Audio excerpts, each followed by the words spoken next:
नमस्कार, मैं हूं आपके साथ फरहीन और आप देख रहे हैं केबीसी न्यूज। सिंगरौली सांसद रीति पाठक का बीते 1 जुलाई को जन्मदिन था। इस मौके पर उन्होंने अपने पार्टी के कार्यकर्ताओं के साथ अपना जन्मदिन मनाया। वहीं इस मौके पर उनका एक फोटो सोशल मीडिया पर वायरल हो रहा है, जिसमें वो तलवार से केक काटती हुई नजर आ रही है।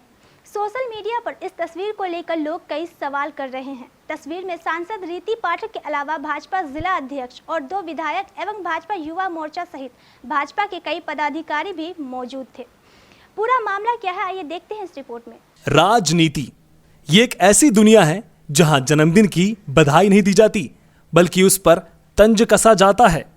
और एक बार फिर ऐसा हुआ, जहां पार्टी के कार्यकर्ता के जन्मदिन के मौके पर दूसरे पार्टी के लोगों ने तंज कसा।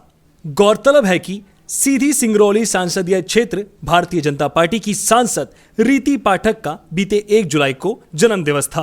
इस मौके पर सांसद महोदया बैरन सिंधिया नगर स्थित एनटीपीसी परिसर स्थित सूर्य भवन में जन्मोत्सव मनाया गया।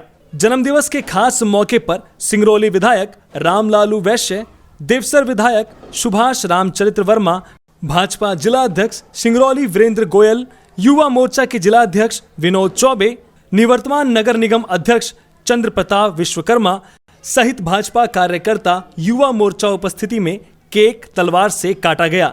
इस जन्मोत्सव कार्यक्रम की तस्वीर सांसद महोदय ने अपने फेसबुक अकाउंट पे शेयर की, जिसकी तस्वीर सोशल मीडिया पर आने के बाद लोग सवाल उठाने लगे। कांग्रेस पार्टी के लोगों का कहना है कि अनुशासन में रहने वाले भाजपा के इन नेताओं का असली चेहरा सामने आ गया है। तलवार से केक काटकर आखिर ये नेता क्या संदेश देना चाहते हैं? वहीं इस पूरे मामले में कांग्रेस युवा मोर्चा के जिला अध्यक्ष प्रवीण सिंह चौहान का कहना है कि सांसद रीति पाठक के जन्म दिवस पर तलवार से केक काटने की घटना की वो निंदा करते हैं और उन्हें जन समुदाय से माफी मांगने की बात कहते हैं। अब आखिरकार सवाल ये उठता है कि जन्म दिवस के मौके पर तलवार से केक काटना आखिरकार कितना गलत है? क्या ये सचमुच गलत है या इस तलवार पर राजनीतिक रोटी सेकी जा रही है?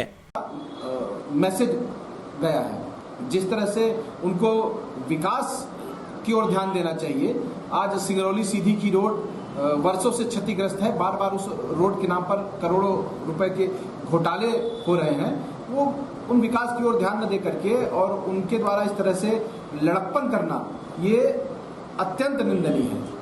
हम आपके माध्यम से सिंगरौली पुलिस प्रशासन से ये मांग करते हैं कि उक्त विषय को संज्ञान में लेकर के जांच करनी चाहिए कि क्या कहीं सूर्य भवन में हथियारों का जखीरा तो नहीं रखा गया है, या जिस कमरे में को उन्होंने हथियार करके रखा हुआ है कई वर्षों पर, उस कमरे की भी जांच करनी चाहिए कि ये हथियार आखिर आए कहां से, और यदि किसी कोई दुर्घटना हो जाती तो उसका जिम्मेदार कौन होता। निश्चित तौर पर कहीं न कहीं ये एनटीपीसी प्रशासन जो उनका गेट प्रबंधन है, उसकी जो सुरक्षा है उसकी ये नाकामी कही जाएगी। ये सुरक्षा की वो मतलब कुल मिलाकर के पोल खोलने वाली बात होगी। निश्चित तौर पर कई बार ये देखने को मिला कि कहीं बीजेपी के जो सांसद हैं, विधायक हैं, कहीं हवा में गोली चलाते दिखाई देते हैं, तो कहीं तलवार लेकर के केक काटते हुए दिखाई देते हैं।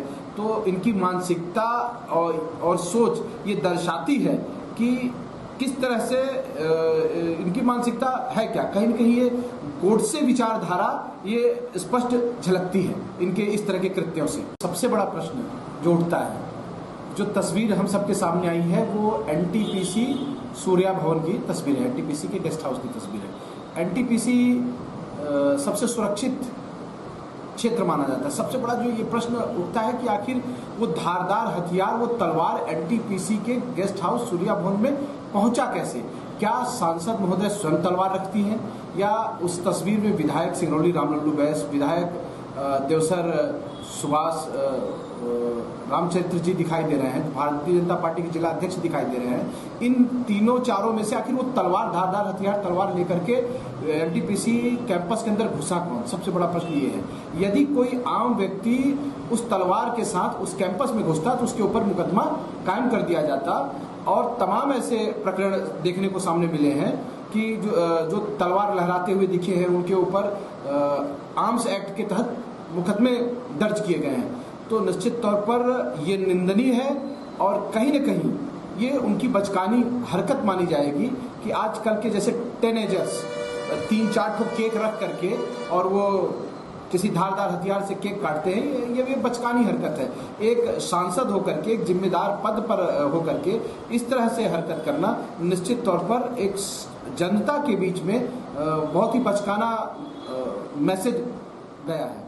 सिंगरौली से आशीष कुमार दुबे की रिपोर्ट, केबीसी न्यूज के लिए।